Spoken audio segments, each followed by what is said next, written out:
With the unprecedented 2019 winter affecting the already saturated areas of the county, our Wild Winter segment this month looks at the situation in Swan Lake in Lemmon Valley. With me today is our Assistant County Manager, Dave Solaro, and our Washoe County Director of Engineering, Dwayne Smith. Thank you both for being here.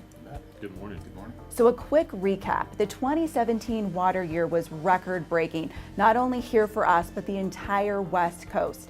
All of our basins started rising. Can you first tell us what is a closed hydrobasin and what happened in Swan Lake?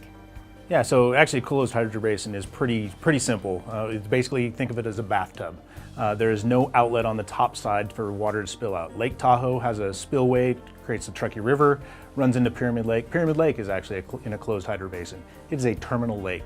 So we have 3 closed hydrobasins in the North Valleys, one in Lemmon Valley, one in Stead, and one out in Cold Springs, that there's basically no outlet to that lake. The water all runs to the lowest point of the valley, and that's where it stays. It creates a little lake.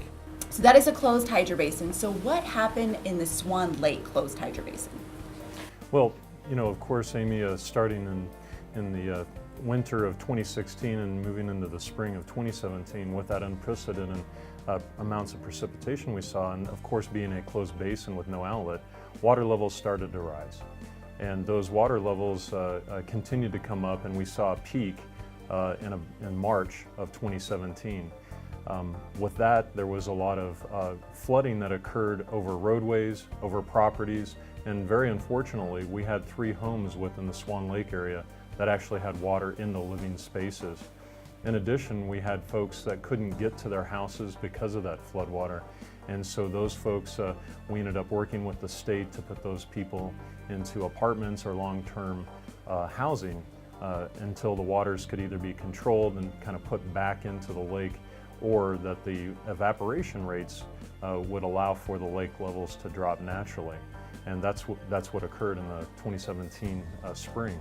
I think it's also important to point out that, that part of that unprecedented moisture that we'd gotten actually saturated the soils. And so the soil could not absorb any water. It was like a full sponge.